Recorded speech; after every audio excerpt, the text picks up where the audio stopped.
for another book review. We are here with another of a little bit series. This one is a little bit of Feng Shui, an introduction to the energy of the home. I don't know how to say that name, but it was in the title. So as the title would suggest, this is definitely an introduction into the topic, but it really does introduce like the core concepts behind it, not necessarily just arrange your house as is. And I've really never found like the perfect book on this yet, but it is something I'm very intrigued with because I'm gonna be so for real, like, why not try it at this point, you know? Like, maybe if I do put a little waterfall by my desk carefully, because so much electricity, maybe prosperity will flow in, and maybe the idea of money being more related to flowing water opposed to a rock and trees, maybe there's something to it. I don't even know if that's actually Feng Shui, but it does talk about like the flow of things. But yeah, so this book, it's very heavy on like the background information on Feng Shui of like there's kind of two schools of thought. There's one that sort of came up for more Western style, and then there's more traditional Chinese, but also kind of other Asian cultures as well have their own variations of it. You know, Japanese, I think it also mentioned like Korean, have their own sort of variations within it. Kind of that whole general region had the idea, and then it adapted when it moved over here to the West, aka mostly the US, and that was like in the 80s, and that really got popular. And so this book gives you all of that background, and then it does walk you through kind of the baseline stuff of you have the little grid thing for your house, but also there's directional things. It covers it all, and it, again, it's very, very, very, cannot emphasize enough, an introduction. It is such a good intro, but only an intro, and that's it. I gave it a 4 out of 5. To be honest, it is one I think I would probably purchase because like there's very few that I'm like, yeah. But like also it's weird because usually my must buys are like the 5 out of 5s, and this is not quite that, but also it does feel helpful enough. And like my husband and I both are kind of wanting to use more of this technique to help with everything. We just both kind of feel like that's the sort of system to maybe look into a little bit more. Like, I'm gonna be real, I've tried a lot of the traditional like witchy things, hasn't worked for crap. Maybe the Feng Shui people have an idea of what to do, and you know, like, why not try it? That's what these books are for. And you can hire people, and the author does mention that a lot, which was kind of annoying because it's like I don't have Feng Shui consultant kind of monies. Just tell me what to do. I don't mind doing it. And like when they mention stuff, it's like, oh, I could probably do that. But a lot of these books, like all of them are from consultants, and it's like they'll give you like just enough to feel like you could start, but also it's like buy my course or buy my consulting. Like go find a consultant. And it's like, couldn't you just share it? Why does it have to be behind paywalls? That's so rude. And big paywalls, I'm sure.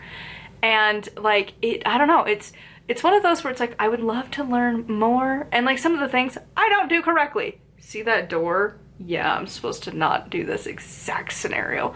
But also, this is the direction in which I interact with the world. So does the door really matter for a home office?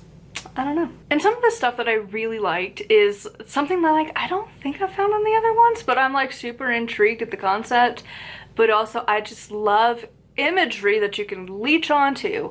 And it's this thing that she talks about, I think it was like page 13. I actually didn't write it down, but there's the directional animals. And I was like, I am so intrigued.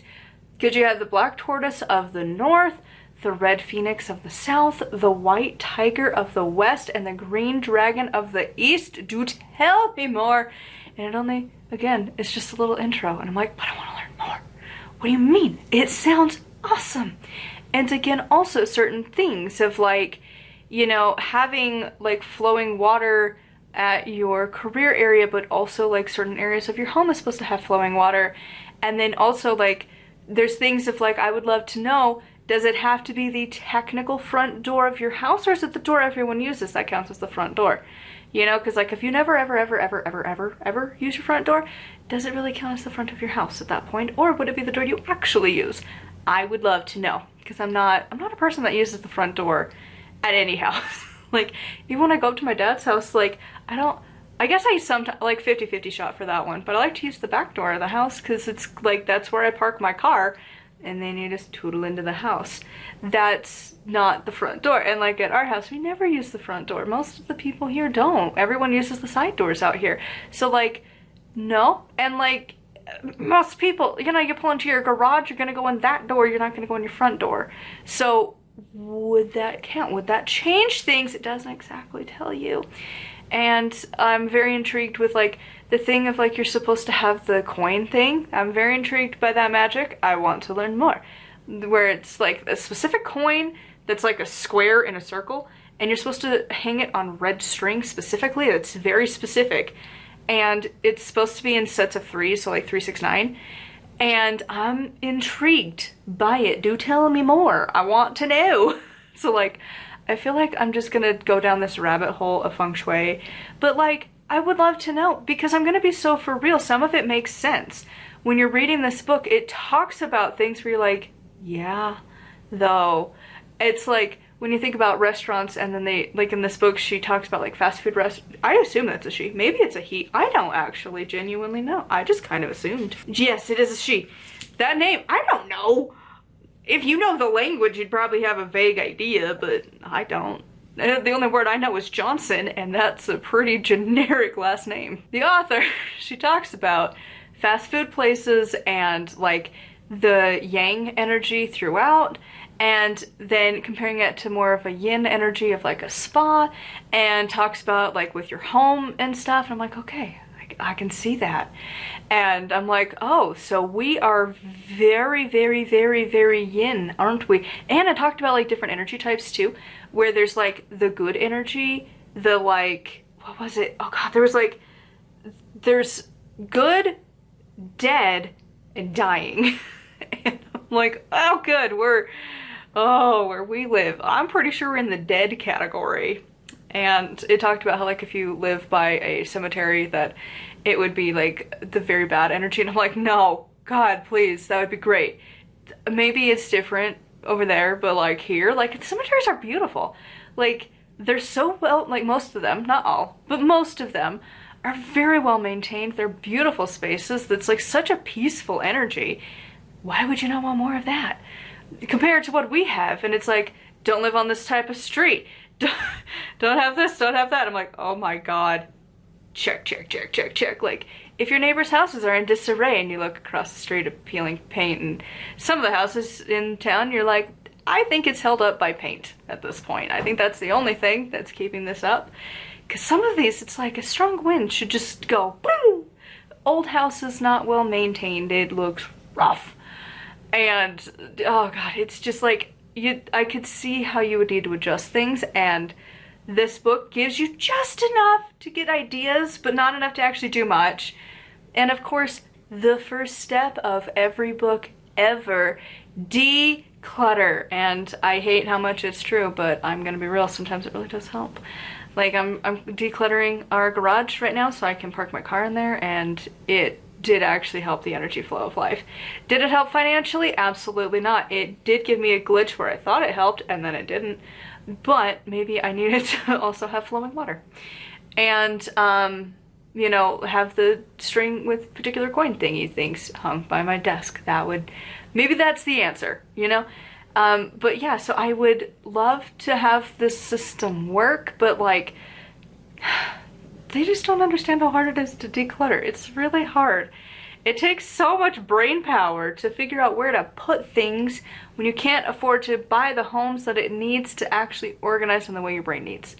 Because again, I have systems that would work. I just don't have the money to afford said systems. Because I can see how it would work. It would solve a lot of clutter problems. It would fix it. And then I just can't afford it. And you're like, oh my God. Talked about it. I need my cabinets for my blanket situation, but also in the laundry room, I would love to have a spot with like those, and this one I could probably try and swing, but it's the little cube organizers with the little like fabric drawers. Do that to sort laundry in the laundry room, because I just won't. I just will not. But if it's right there and it's like, oh my God, you could grab the little bins, put it on top of the washer, grab like the socks and stuff out of the dryer, pair them up, put them in the thing, and then when you have more energy to go put it away, you could. And if not, guess what? It's there and it's organized. And it's very much a neurodivergent household problem. So if it's something that you're like, oh my god, you're probably neurotypical. And that's fine, but some of us aren't. Anyways, this is very, very rambly. So basically, I would recommend this if you are interested in a truly introduction into what is Feng Shui. Very, very well written, very good at giving you ideas on things. Just remember, very heavy on the introduction. I don't know how much it's gonna help to actually like do a lot of work, but it gives you like a decent starting ground. And from there, maybe we'll find some other books of like, this is the one. But like, I haven't looked over other ones and I'm like, none of my notes were like, this actually tells me what to do. Step one is just declutter. That would help most houses if we're being honest. So like, yay. But also I can see their point, because like, if you just listen to the energy of your house and just in general, if you have to finagle through spaces and you can't just easily walk through, it's a problem. A lot. And so I don't know, maybe this book will be helpful. I'm gonna be real, I'm probably gonna buy a copy of it. Also, it's so cheap, like why not? It's $4 for a book. I'm just gonna do it. I'm just gonna do it and then wrap it and put it under the tree. So anyways, thank you so much for coming along. If you want to support me more, I have a Patreon and I also have books also linked down below. And until next time, thank you so much for coming along and I'll see you all soon.